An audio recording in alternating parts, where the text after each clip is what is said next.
Hello, it's Jesse here. We're back working on the big twin flathead of the 1940 UH. And last video we did the front end. We got the front fender to fit, and it fits pretty good.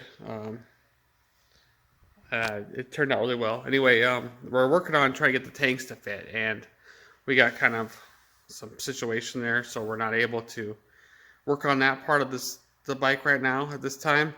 But you'll see that one coming up in the next video, hopefully, because we'll be able to catch up and get back to that. But in the meantime, we're going to work on talking about some stuff here with the dampener assembly, the ride control assembly here, and then we'll possibly, well, we can't install this right now because of the vendor and the wheel.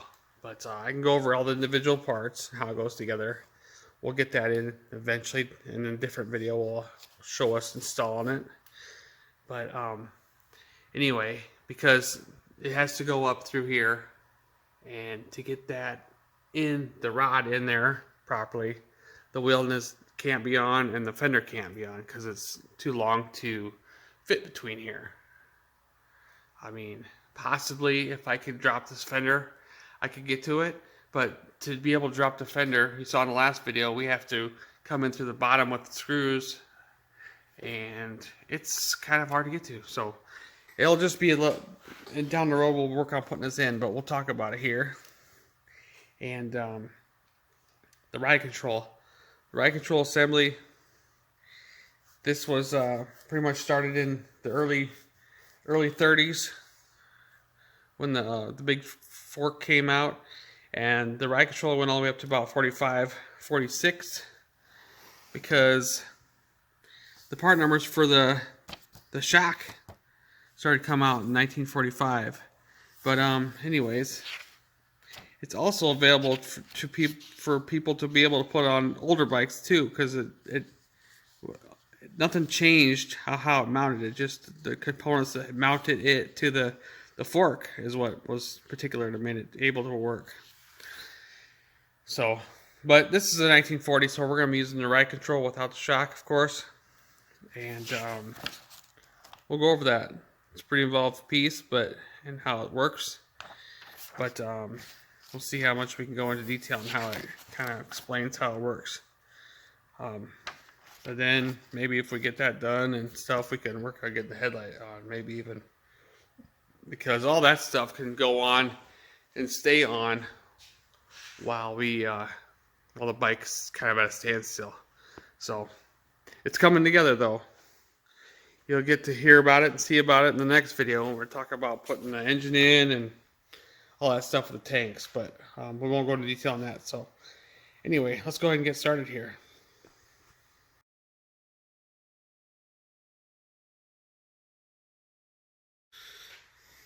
So in the last video when we were installing the front fork, all the smaller components, we talked about the little spacer that goes inside here underneath the cup. We talked about individual balls and the race and all that stuff. And then we had the crown nut. You tighten it down to get its right tensions to your left and right. And then when you have it tight and set, you tighten it up until you can get the pin from this piece on top here to go down into engage. Now on the front on the handlebars, there's this part where this pin comes in. There's one in the front and the one in the back. So we weren't able to get it in the front one, so we ended up flipping around and putting the back one, and then we ran this nut down until it was tight. Okay, so that was all the pre-work. I didn't want to install the dampener at the time when we were doing this, so we kind of skipped that. So now we're going to talking about dampener and things how we're at a standstill. So the damper assembly. This helps control your left and right movement and tightens it up as you're riding or while you're actually on the bike going down the road. So anyways, you got the rod here, the main piece that goes all the way through the center. Then we can have an actual spring, like a star spring washer here. That goes next. It looks like this. And a lot of the big twins and WLs and smaller 45s all use similar parts when you're using a dampener or a damper. It's actually damper. I keep saying dampener, but it's damper. So when you use this, so we got like the star piece right here is your part number. And then we have this next piece that has a little tang on the bottom part and a tang on the top. Now what's particular with that is this piece is particular to this bike, our big twin for sure. And I believe they're universal in the WLs and 45s. But anyways, what's particular about this piece is it has these two protrusions. There's one coming out the bottom and one coming out the top here. We'll consider this the top because this is the top and this would be the bottom. So going forward here, this piece that comes out the bottom actually engages into the notch on this piece here. So it helps lock into a position. So when you're running this whole piece up in, it falls into the groove here with that spring washer, and then this actual thing here on this piece. It lines up, but I'm having a hard time with doing this, I guess. So then there's a friction disc, which is like a rubbery Bakelite hard plastic piece. Not really plastic but back then, but this is a reproduction piece here. I'm not very sure of what it's made out of, but then there's this other piece here which is particular to the bike, and all of them are different because throughout 1938 to 1941 the necks changed a little bit each year. So this is particular for 1940 because when this piece here is sitting flat underneath here, that piece that comes out actually comes back to here and engages into this piece here on the frame. That's what locks it, so it has a piece to tighten up with. So when this piece hooks into the frame like I just showed you, it helps hold everything still here. So kind of like there we go, like so. And this other piece at the front here, there's a spot on the front forks this falls into. So I don't think we can see it quite very easily there. It's hanging out right here in front. So there's a little notched spot right there that pops into. So anyways, this piece pops into that and it helps hold it tight. So when all this stuff gets tightened up, that's where you get your strength at, or your tightening up factors at, because it's holding that stuff still. Then you have another friction disc. This one rides up against the bottom of the rigid fork, which is the one that hooks into the neck where this all goes through. So it all sandwiches together like this, pretty much. Except for this piece. There it goes. Kind of like that. Okay, so to be a little bit more clear now that this stuff is all lined up somewhat here, this piece is to the front, and that notched piece we just showed you, and then this piece is locked in. This part is sitting in the frame right there. This is coming through. So then next we make sure we put our washer in.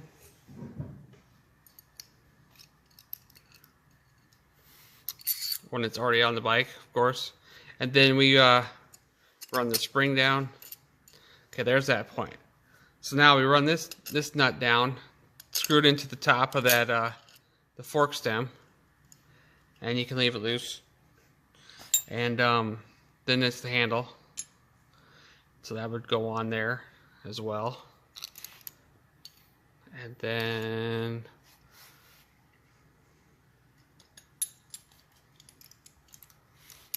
it falls into like a little notch piece there. That's what, because when you go to loosen it up, and then you tighten it up. So just like so. And then of course, we have our fiber washer. It's actually a Bakelite washer. It goes on there. And then we have a keyed washer, which has to be which friction, when it tightens up and stuff, it works with that Bakelite washer right there, like so. And then this nut goes down, tightens all that group together. And then you have that smaller cadmium nut right there, which actually locks it all together. That's pretty much all there is to it. Okay, so for the top part of this damper unit, pretty much just assemble it like I showed you here. We went right through all this relatively quick. This is in the parts manual, of course. This picture here you see. Like I was saying though, these bottom pieces that engage into the frame, the neck, they're all individual different years because of like I said before, the rake changed throughout the years, about every couple of years. So anyways, make sure that when you go to tighten this piece down here, you assemble it by turning the actuating sleeve down and then back it up about half a turn, and or a little bit more, so that way it's loose. Alright, so for closing on the damper assembly here, the steering dampener applies steering friction to steady the front wheel and prevents the wobble through rough going and at higher speeds.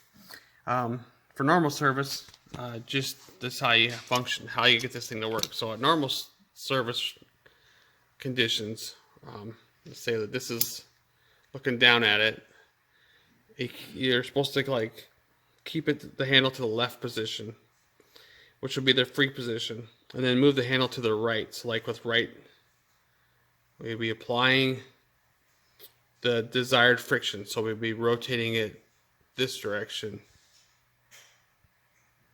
until we get the desired friction that we want to keep the front end from shimmying and shaking and moving left and right while we're going down the road.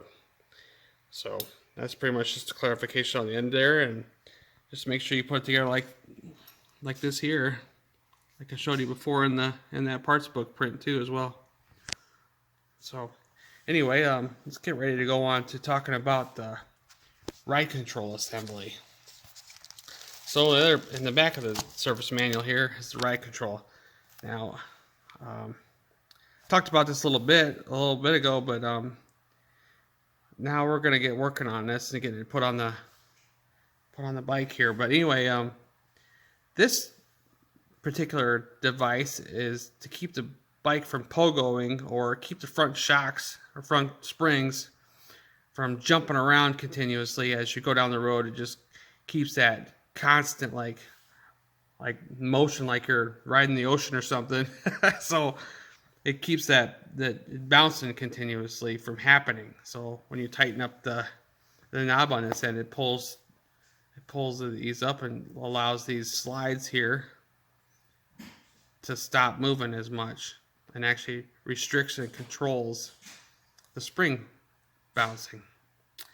It's a pretty neat device. So that in 1946, they replaced this with a shock absorber assembly, which is pretty nice too. And that shock absorber assembly is compatible for older bikes. It's just like I was mentioning, it was just different hardware and stuff that changes that and how you can use it on the mount that compared to like this, because it isn't the same part numbers, not all of them anyway. So, but even though this is a 1940 that we're working on, so we're going to keep this assembly like this, and we won't be running the shock, even if the shock is a better system than this ride control assembly here is. But it is what it is. So anyway, let's go on to work on that ride control.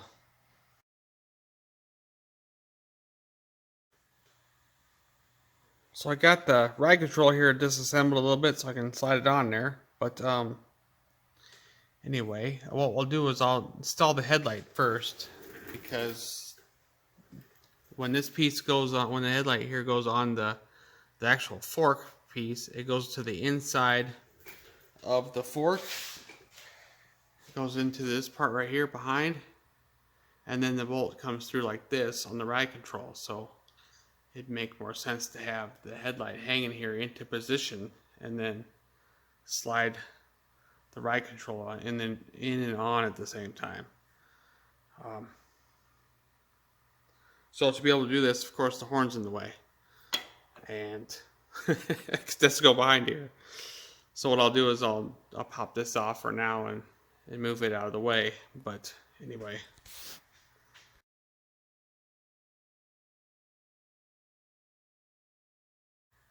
There we go. I got the horn removed, and I'm just gonna leave the horn bolt here in, and then I'm gonna work on getting the headlamp set here now. There we go. We're just running the nut in here, tighten it up a little bit. I'll be able to tighten it up a little bit later. For right now, I got it sitting there really good.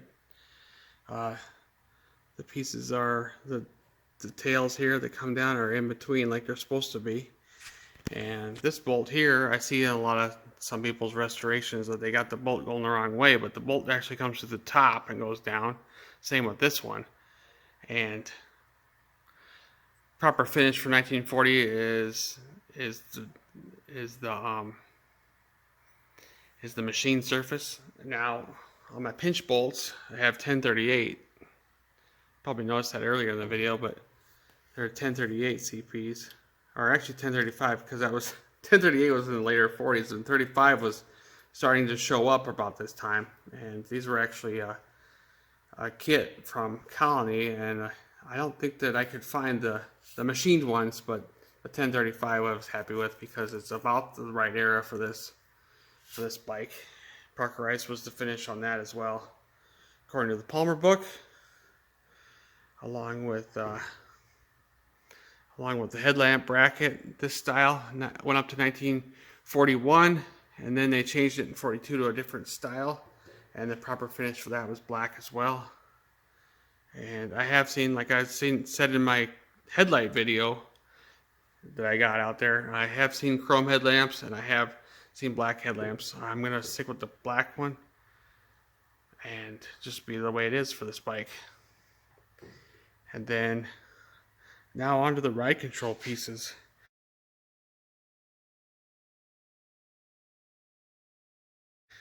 So anyway, we can go ahead and hook this side. And then what we can do is we come through here, get it to pop through, and then we just line this one up down here. Actually gotta slide it up a little bit more. There we go. And then push it through. I gotta make sure they both line up as well. Once I have that, I'll push them through here, and then what we'll do is we'll slap the other side on right here. So I'm going to need both hands here, so hold on here and we'll get right back. There we go, we got it pushed on there. And then we put the other panel on. I'll talk about some of this stuff here in a minute, but just pop this through here. Line that up, it pops through eventually. So see what's going on here. I can feel it. It's gonna go. Okay. Anyways, I'll get to that. I need another hand probably. But anyways, according to the finish on this ride control, these plates on the side are stainless. The overall finish of the components were cadmium back in 1940, according to the Palmer book. And the knob on the side here, the knob was supposed to be black. This is actually Parkerized, but according to the Palmer book, it actually says it's painted black, not just Parkerized. So this would still work for 42 and later bikes, but for the correct finish on this bike, black was painted. It was used for this. So then anyway, alright, so then we just put the cadmium rubbered friction disc piece here up against there, and then the lock piece comes through here, hooks into there like that. So this is actually a squared piece. So looks like I gotta get it in some more yet, and it'll engage better.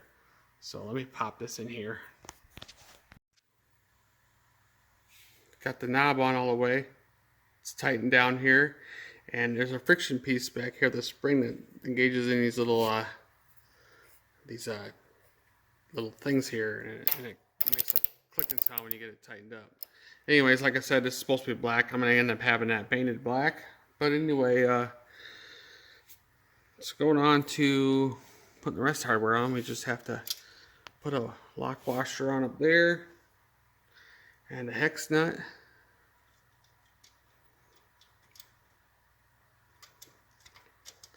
That holds all that together. That's a 0129 for that hex nut, old number, and then a 0261 for that 3/8 lock washer. And then same with the other side over here.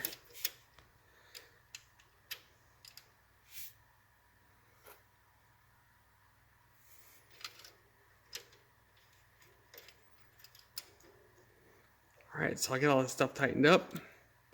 Put that horn put back on. I'm back about where we were. So, and then all on the back here, we can't forget them. We gotta put these on too. It's the same as the one up there. So it's a 3/8 lock washer and then a 3/8 hex nut.